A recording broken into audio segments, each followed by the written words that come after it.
What's up everyone, my name is Mike, and welcome to another GameCast Rewind. Today I'll be taking a look at the adventures of Batman and Robin for Sega Genesis. Enjoy!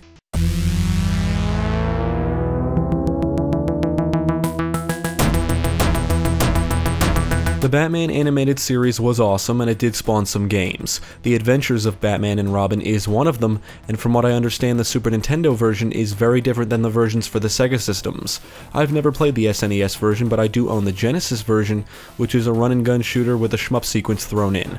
The Super Nintendo version was developed and published by Konami, and the Genesis and Sega CD versions were developed by Clockwork Tortoise and published by Sega.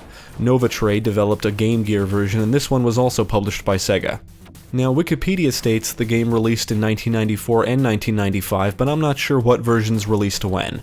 Jeremy and I teamed up and played through the Genesis version, and yes, we cheated and gave ourselves infinite lives because this game is extremely fucking brutal.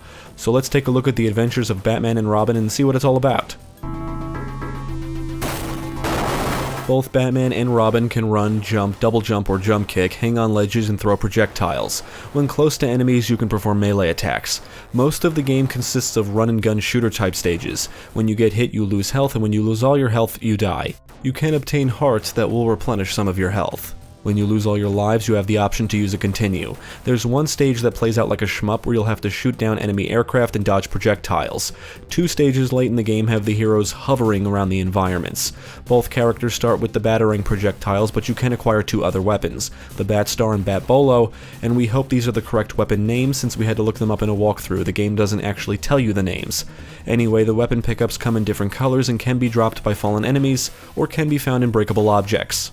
A weapon can become more powerful by collecting it multiple times. As the battering powers up, it becomes a spread shot. The Batbolo is the most powerful weapon and gets bigger and more powerful.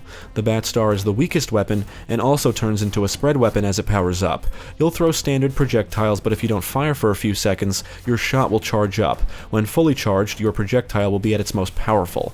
There are a few other items you can acquire that can be helpful. There's one that clears the screen of enemies and another that will rapidly fill your charge bar for a limited time. The Adventures of Batman and Robin for Genesis is a ridiculously difficult game, almost reaching the point of feeling impossible. It's also a very fast-paced game. You are basically required to memorize environments and what enemies are thrown at you and when. The game likes to throw a ton of enemies at you at once, and you rarely have room to breathe. They'll come from multiple directions and usually in waves. Enemies will rush you and perform melee attacks, some fire projectiles, there's exploding rabbits, aircraft, and other various foes. The game is relentless and unforgiving. Harley Quinn is one of the bosses you'll fight, and besides the heroes and main villains, she is the only other significant character in the game. The bosses are very tough, and they can take a while to bring down, especially if your weapons aren't powered up.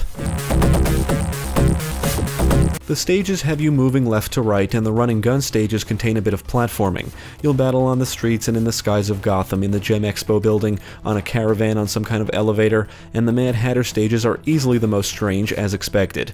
You'll jump on mushrooms, battle enemies backstage at a studio, on tables, and the level is like a drug trip. As visually interesting as the levels are, many of them tend to drag on. You'll have to fight waves upon waves of the same enemies coming in the same formations, and the shmup stage just goes on and on and on and on and includes multiple bosses, and it doesn't help that the bosses can take a while to defeat.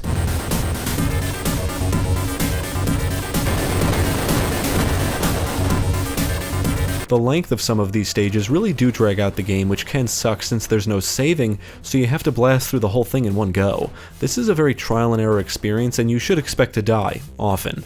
Playing with a friend does make things easier, but I'll admit without the infinite lives cheat, we could barely make it out of the first level without losing all of our lives and continues. Patience and memorization is required.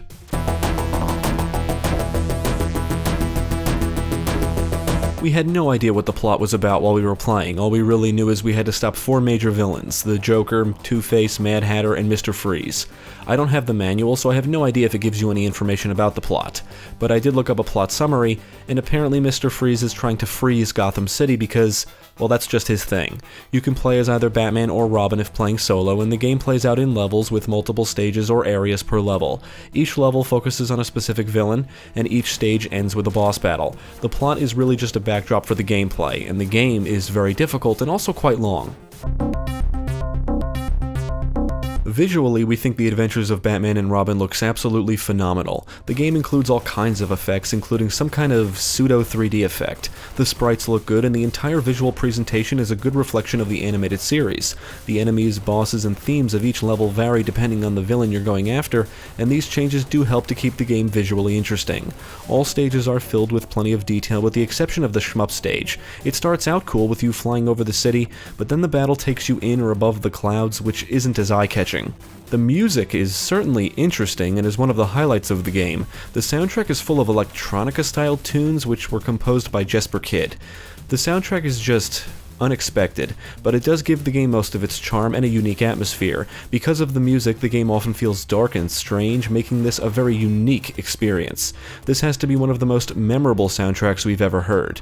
Now, the sound effects are sorely lacking, and are often drowned out by the music. You can hear the sounds of explosions and a few other things, but none of the effects stand out. On the technical side, the only thing we noticed was the frame rate dip once or twice. The Adventures of Batman and Robin has the makings of a great run-and-gun shooter, but it's way too repetitive. Repetitive and brutal. We don't really mind the difficulty, but the game seems to go on a bit too long, and there's not enough variety to the enemy encounters to compensate for the length. The repetitive enemy encounters artificially extend the length of the stages, and by that I mean the stages become boring. The game is just full of waves upon waves of the same enemies in the same formations, and when a series of waves finally stops, you'll have to face another set, rinse and repeat 5 or 6 more times, and then battle a boss, which can also take forever.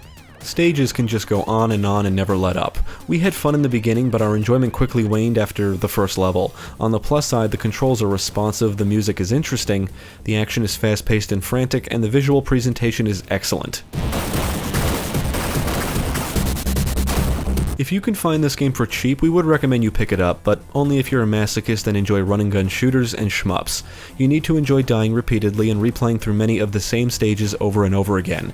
It's not really a bad game, but it's not for everybody. We would recommend that fans of Batman check it out because it's definitely one of the more unique Batman games out there. Most of the game's charm and atmosphere is due to the bizarre but unique soundtrack that manages to fit in with the dark tone of the Batman universe. The gameplay may be more frustrating than fun, and it would be nice if there was some kind of save system. If the developers shortened the levels and/or mixed up the enemy encounters a bit more, the game would have been much better. If you think this looks interesting, check it out, but be prepared for an ass-kicking.